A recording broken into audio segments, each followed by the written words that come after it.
Hey tout le monde, j'espère que vous allez bien. Non, je déconne, c'est un dessin normal pour le coup, donc on va se calmer. Donc, vous avez choisi dans ma vidéo mes anciens dessins, la fille aux jambes de Knacky. J'avoue que j'avais pas du tout prévu de la faire celle-là parce que je l'avais même pas scannée ni publiée sur TVH à l'époque. Bref, mais finalement je suis contente que celle-ci ait retenu votre attention parce que c'est vrai que j'avais, et d'ailleurs j'ai encore beaucoup de mal à faire les personnages de la tête aux pieds. Donc c'est plutôt un bon exercice. Et surtout, il fallait régler ce problème de jambes là. Non mais vraiment, c'est des saucisses de Strasbourg.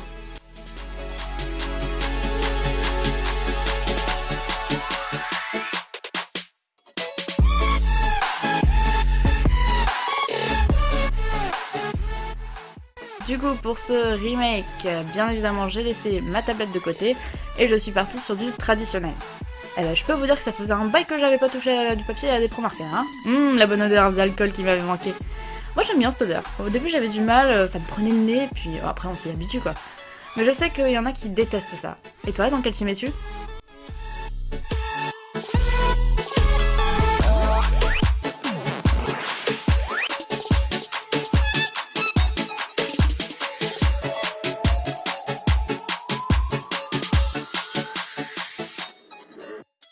Et oui, on voit mon vieux crâne aussi là. D'ailleurs, j'ai une question. Une question sérieuse. Comment vous faites pour filmer vu de haut? Parce que moi je galère. J'ai un trépied d'appareil photo et à moitié fermé, et moi ce que je fais c'est que je le positionne devant moi, entre mes jambes, et du coup je galère à dessiner. Là ma tête est cognée contre le trépied et fallait vraiment pas que je bouge d'un millimètre, sinon tout tombait quoi. Et du coup on voit l'ombre du trépied, j'avais pas de lampe, enfin bref, je suis une galérienne, je vous le rappelle. Mais du coup j'aimerais bien savoir comment les gens font pour filmer de dessus sans avoir un trépied entre les jambes, s'il vous plaît, répondez-moi. Maintenant le line, donc j'avais pas mes feutres fins noirs micron sur moi, j'ai pris ce qu'il y avait chez moi et bah, ça faisait très bien le job, je vous mets la marque. Bon, comme ça faisait longtemps que j'avais plus dessiné au traditionnel, j'avoue que j'ai quand même un peu galéré. Hop hop hop, je gomme tout ça avec ma gomme de mi-pain et sans faire de bavure. Et ça c'est exceptionnel parce que je suis la pro des grosses traces d'encre noire qui n'a pas encore séché et qui gâche bien ton dessin, que t'as envie de pleurer en PLS dans ton lit avant d'essayer de rattraper à coups de blanco ou au Posca blanc. Oui, ça sent le vécu.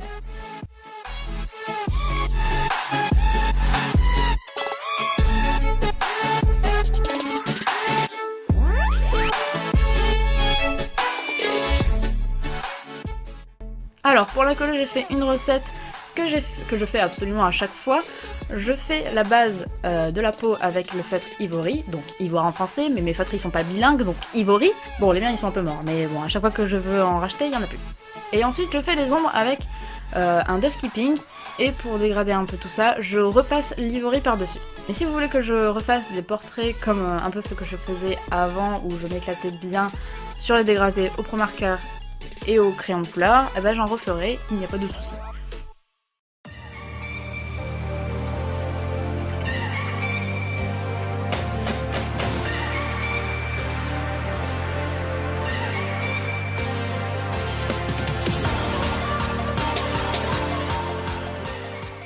Au fait, pour le papier, j'utilise un carnet à dessin spécial marqueur. Alors, je ne savais pas du tout que ça existait avant de l'acheter, mais c'est vraiment un papier assez bizarre. Les feuilles sont ultra fines, on voit presque à travers comme avec un calque, mais les feutres à alcool ne font aucune trace au dos de la feuille. D'habitude, avec mes feuilles normales, je mettais une pochette de feuilles canson en dessous pour intercepter les traces de pro-marqueur. Et quand je l'oubliais, je gâchais des feuilles ou ruinais des dessins, et je me mettais en PLS dans mon lit avant de rattraper, tu connais la chanson. Mais là, que dalle. Aucune trace sur la feuille d'en dessous. Et du coup, ce papier, il est cool, parce qu'il garde bien toute l'encre des pro-marqueurs, et donc pas la peine de passer 1000 couches et tuer tes feutres en 2 semaines. Bon, le seul truc auquel j'ai du mal à m'habituer, c'est vraiment la fragilité de la feuille. Quand je vous dis que c'est semblable à une feuille de calque, je déconne pas là-dessus.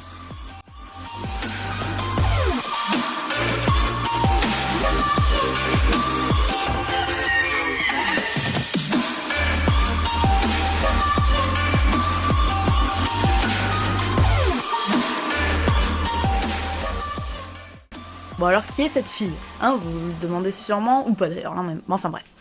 Elle, je la connais très bien, comparée à l'inconnue de l'autre fois, puisqu'il s'agit de Livia. l'un de mes 4 premiers OC. OC égale Original Character TMTC, qui faisait partie de mon manga, que je rappelle j'ai lâchement abandonné, et recyclé la moitié des persos pour les foutre dans Mission 1004, mon projet actuel.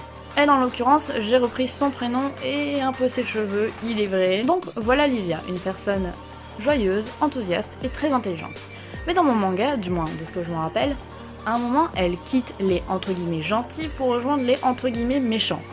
Comment ça, vous avez l'impression de déjà vu? Je ne vois pas du tout de quoi vous parlez. Non, en vérité, si j'ai abandonné mon manga, c'est parce que pratiquement tout était calqué sur les animés que je regardais à l'époque, donc c'était pas très intéressant. Donc voilà, Livia va chez les méchants, on sait pas trop pourquoi. Ses cheveux poussent, oui, parce qu'à la base, ils sont en carré. On ne sait pas pourquoi non plus, elle a des ailes de chauve-souris. J'aimais beaucoup foutre des ailes dans le genre à mes persos, écoute, pourquoi pas. Et bien évidemment, un vieux dessin qui se respecte a des cornes et des fringues déchirées. Et oui, sinon ce n'est pas un vrai méchant.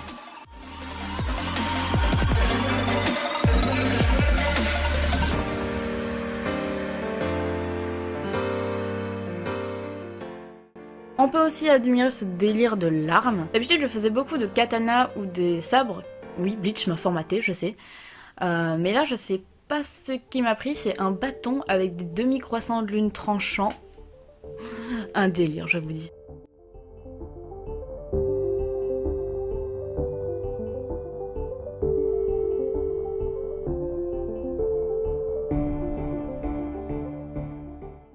Et voilà, on arrive à la fin, j'utilise des crayons de couleur pour ajouter des lueurs rouges, et voilà. J'espère que ce speed painting vous aura plu, et que ma progression vous aura encouragé à dessiner et à vous améliorer. Dans ma vidéo Comment devenir le roi des dessinateurs, je vous donne plein de petits tips que je faisais pour m'améliorer seule dans mon coin. Du coup, vous pouvez aller voir. Sur ce, je vous dis à très bientôt pour de nouveaux dessins. Ciao!